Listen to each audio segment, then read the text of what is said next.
If you enjoy listening to inspirational stories from people just like us, facing the fear and doing it anyway, then you're in the right place. My name is Claire Hill, and this is the No Rest for the Vivid podcast.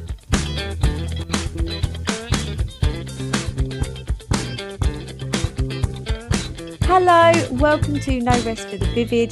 Today I have a wonderful guest, Maria Bonita.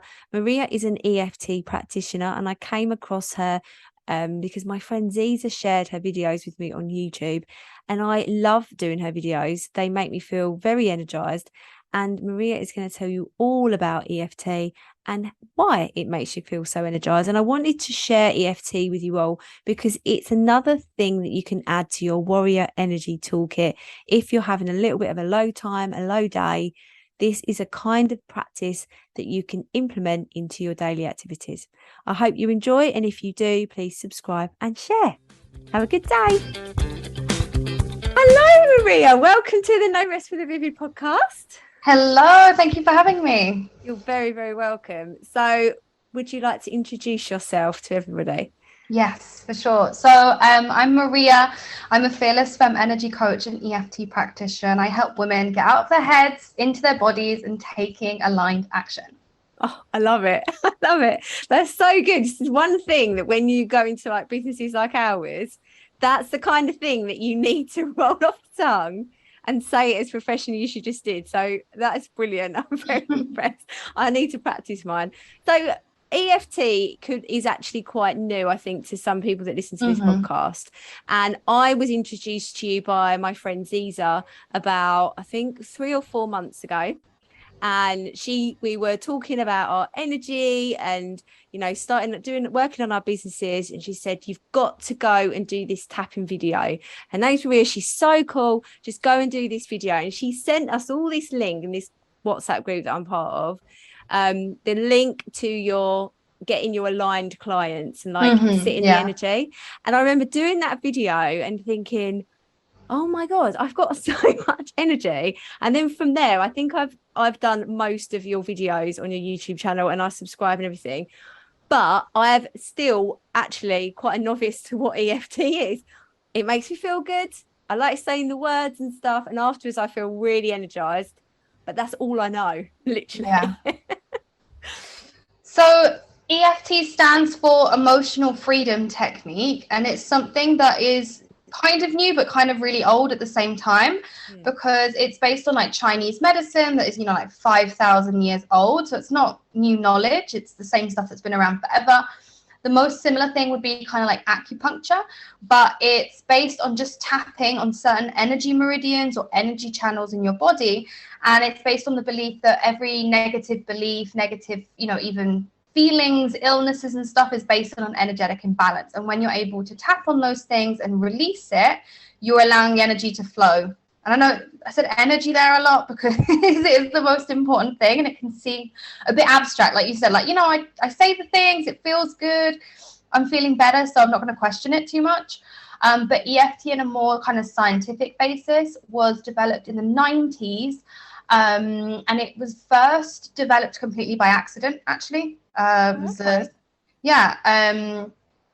was I want to say, either a psychologist or a psychotherapist. I'm going to get the title wrong there, but anyway, he discovered it with a client by accident, and they started developing it. And it used to be something that's a bit more complicated, TFT, which I also integrate a little bit.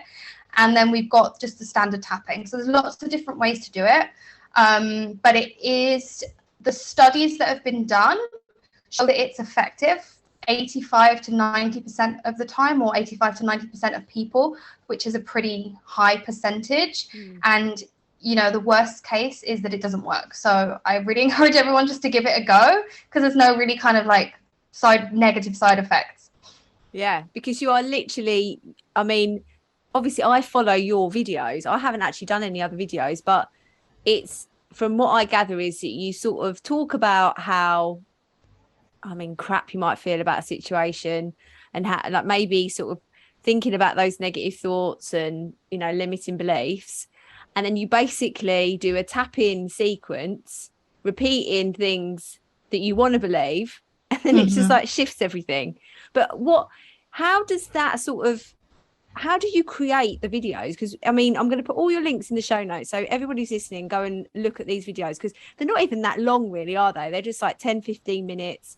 But how do you come up with and write these videos and tap in and know what works? So there's a few different parts there, I suppose. There's slightly different techniques to creating a tapping video versus working one-on-one with someone. We can talk about that a little bit later, because that's what really helped me, because I used to have PTSD for a while. With the tapping videos, the idea is, firstly, you say the negative things that you feel, like you just mentioned. It's not like affirmations where you just repeat something positive. Like, you say the crappy things that you're feeling. You say the, you know, the shitty thoughts that you're repeating to yourself in your head. Then you accept them, you shine light on them, you love them, and then you start turning it towards what you do really want to believe and certain things that are true to you. Because once you realize that, okay, you know what, most of the time I'm being too hard on myself, most of the time my subconscious is just repeating something negative because it doesn't want me to be out of my comfort zone. And then the specific things that I say are based on two things. One is what comes up with my clients. You know, the more I work one-on-one with people, you notice certain patterns that come up. People reach out to me in the, you know, in the DMs, and they say something. So there's certain words that you pick up that way. And then the other side is that I basically channel, what I call channeling. I, you know, meditate, get myself into a meditative state, say a prayer, be like, you know, allow me just to be a channel for whatever wants to come through. And then I sort of combine those two things. So now making videos is actually a very simple process. Mine are very homemade. They're just one take. I do it sometimes, you know, like in my kitchen, whenever I feel inspired. And it's just a beautiful way that I'm able to give something, put something out there that is free, that anyone can do, so that anyone has access to just start switching their energy straight away. So how did you get into it? Have you always been into alternative therapies like that? No, not really. I discovered tapping, like a friend that was studying a tapping course. She just mentioned like, oh, is anyone interested in it? And I said, oh, if you want to practice on me, like I'd be interested, just out of curiosity. And I was surprised that in, you know, like 5-10 minutes with her, I actually did feel better. You know, I kind of was like, you know, this isn't really going to do anything. And I was like, oh, you know, I feel better. That's interesting. Okay. And then I started working with a practitioner one-on-one, and I just had this feeling. I asked her one day, I was like, you know what, I had a really traumatic abortion and I feel like it's still really affecting me. Can we test this out? So she was like, yeah. And when you work in a one-on-one setting, what you basically do in a traumatic situation is you neutralize every negative emotion around the memory. Right. So she worked with me. She neutralized the embarrassment, the shame, the fear, all the, you know, all the emotions around it. And suddenly I have not had a flashback since that day. I've not had a panic attack since that day. I feel happy talking about it. You know, I don't have any issues talking about it publicly or any of those things. So in someone to be able to do that for me in just 1 hour, right, I think is pretty incredible. And that for me was a life-changing moment. I was like, I used to work as a teacher, and I was like, I can't just sit here in the classroom teaching what I'm quote unquote, you know, like forced to teach, when I think that there are other things out there that are going to make such a massive impact in people's lives. I couldn't continue in that way. Yeah, amazing. I used to be a teacher, so I know exactly what you're talking about. And it's funny because when I first found the videos, I've got a 3-year-old, and I actually, when he was like having tantrums, I do like deep breathing with him, and like he's got, you know, like on a Fitbit or something, you do the deep breaths. Now he sits with his fingers like this going, I'm having quiet time. It's really cute. But I started tapping with him, and I said, and I wasn't even doing the words. It was just like, I feel like it was, I don't know whether it was a distraction for him, but it just really calmed him down. And that was literally just, you know, just doing the sequence that you do.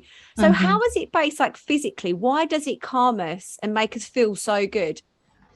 So it actually works to calm the amygdala, and the amygdala is the part of the brain that kind of stores and processes these like negative feelings and the negative emotions and the thoughts and stuff. So when you're able to calm down the amygdala in any of those situations, it's automatically going to make you feel more relaxed. It's automatically going to make you feel more stressed. So you can either do that, like I mentioned, with a traumatic situation, so that you can replay it in your mind without the negative emotions coming up, or just in the situation. And I said that to someone before as well. I was like, you don't even have to say anything sometimes. You can just tap on some of the points, when you're too lost for words, and it will still work, at least, for a little bit at that moment. It will still help.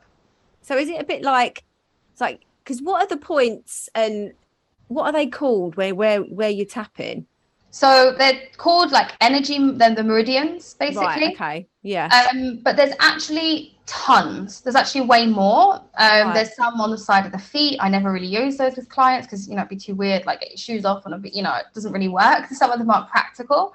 But the main ones that we use is like top of the head, eyebrow, temple, under eye, under nose, under chin, collarbone, and like the side of the arm, like kind of the bra strap area. Those are the main ones. But I know some people, for example, that never do the underarm one because that can be a bit uncomfortable for some people. I personally have tried it out as well, just doing the side of my hand here. You can just do that. You don't even have to go through all of them if you don't want to. Sometimes I just do this one by myself and do a little bit of tapping on my own. You don't even have to do all of them. Wow. So it's like what I love about it, it's that I believe that we don't actually know that much about how our body works, how energy can flow through it. I think, historically, probably the Chinese know more than anybody because of the stuff that comes out of there. But what I understand about it is, and I think that's the thing with these kinds of therapies opposed to sort of the medical model of health, because medical model is always about just like, this is what you need probably medicine, and it's sort of like quite, it's so clinical, isn't it? Whereas for this, I don't really understand why it works, but it does, because it changes how you feel about a situation. But it's not just about the feeling, it's about for me anyway, it's about the energy I have around that feeling. Do you know what I mean? So I feel, and I know that in your title, it's all about being fearless. You do feel a little bit fearless as soon as you finish, don't you? You're like, I've got so much energy. But I feel that it's so it needs to be. That's why I wanted you on the podcast, because I didn't know anything about it. I know that it felt really good. It makes Ziza feel really good. Ziza's always doing it. And it's like, well, if this is really good, why do not more people know about it? And I just think it's so, I mean, maybe it's a British thing that, people over here just don't know as much about it as others. I think also it's just like we're brought up to believe in conditioned to believe that you have to understand every single element of it in a scientific way that can be studied, number one. And two, we don't believe things can be easy. We think that, if you're going to shift your beliefs, you're going to shift your energy, it has to take years and years of really hard work. And it's really difficult for a lot of us to even believe that something could take minutes. I tell people, I was like, I got over PTSD in 1 hour, and people are like, I think that's just a fluke. Like, I don't know if I really believe it. Like, did you really have it in the first place? And even sometimes I've had sessions with people one-on-one, and because usually when we tap, we take a number. We're like, how intense is this emotion? We'll start off at a 9, and then after a few minutes, it's gone down to a 4, and they'll say to me, oh, well, it's not really gone down. I just got distracted because you asked me something. It hasn't really, because we're so conditioned to believe that it can't be easy. Right. So I think, that's the two kind of big things that we have to let go. So I always say, you know what, if you don't understand it, it doesn't matter. If you don't believe in it, it doesn't matter. If it makes you feel good, give it a go. Yeah, I mean, it's like people will have a drink. No one really understands about alcohol, but it makes you feel good. It's sort of like you know what I mean? It's just the same kind of thing. We just put things, but society, lots of more people drink and makes them feel good or bad, if you know what I mean. But EFT, not that many people. It's I want to just sort of like talk about it. I talk about it quite a lot. And especially when I think about my son, I just think when he grows up, he's just literally going to be, really struggling at school maybe one day, and he's going to go in the toilets and start tapping to feel calm again. And I just think that's really empowering, because you have to have these sort of like this toolkit of strategies that can help you to carry on, especially if you're running your own business. And that's why I really like it, because part of my work is talking about warrior energy. And I feel, using EFT has helped me to sort of regain a little bit more, maybe some composure around my energy, make me feel like I've got more direction, more focus. And I want more people to know about it for that. Do you work with a lot of business owners, or is it sort of like a mixture? Yeah, I suppose most of the women that I work with are either female entrepreneurs or aspiring female entrepreneurs that need to let go of all that fear so they can start taking the action. And it's interesting that you touched upon children, because there's a couple of women that I'm working with that's what they want to do. They want to be able to take tapping into schools and start teaching children, because I kind of feel that if I had these tools, 20 years ago or something, what an impact that would have made. I would have been able to process all these different things that you don't learn how to process. And what I mentioned to you before about being a teacher, I was like, I'm teaching kids history and stuff, but am I teaching them to be happy? Am I teaching them, healthy, to be mentally healthy, which is kind of the biggest issue that we're dealing with at the moment. So yeah, no, most of them are female entrepreneurs, but there is a little bit of a mix there as well. Yeah. So how long were you teaching for? 7 years. Oh, wow. And so when you left, you went straight into this business, did you? Yeah, so I was already doing it on the side. And I, it was during COVID as well. So I was doing it online, and then they wanted me to come back in. But they said, if you come back in, it's like, if a kid passes a pencil to the other pencil, the pencil's infected, and then all these things. I was like, I'm not. That sounds so. No, that's not me. I can't do that anymore. And I wrote a letter to the students saying, like, thank you so much love. And the one thing that was really important for me was not to say to them, I'm leaving because I got a better job, or I could have made up some lie. I just said I'm leaving because this job is no longer in alignment with who I am, and I'm moving on to something else that is. And that was my last thing that I have to say to them. Oh, brilliant. No, it's the same. Like, I left 2 years ago. So just as we were coming out of, like going through the end of COVID. And I remember it was just sort of like, it was such a weird leaving, because normally everyone, when they leave their job, and I'd been doing it for like 9 years, and then I was like, where's my party? I can't have one because it's COVID, like there was I didn't see a lot of the students that I taught because they weren't in, because I was in a secondary school. We just had year 10 and year 12 in, but yeah, it was a weird time. But even though I miss like the interactions with kids, because there's nothing more, that the energy that kids have sometimes is too much to teach them, but it's just so wonderful to go in. And I don't know about you, but like then I was just working on my own. It's just such a strange transition, isn't it? Yeah, it definitely is. I don't know, it's that two sides to it, isn't it? It's like you love it, but also you kind of have to get used to being on your own, and then you have to get used to, and for me, I was overworking. I was sitting at my computer being like, if I haven't made any money, I'm being lazy, kind of thing. And I had to then decondition myself from this hustle and be like, actually, you know what? I've ticked off the things on my list. I'm going to go and do something else. I'm going to go and enjoy life, because what's the point doing this if it's not to actually enjoy life? But then there's so many other things, I was like, okay, I'm going to sit in coffee shops, which is one of my favorite things to do, work in a coffee shop, read my books in coffee shops, like absolutely love that. But also I think, yeah, you've got to find that balance. So I make sure I leave the house every single day now.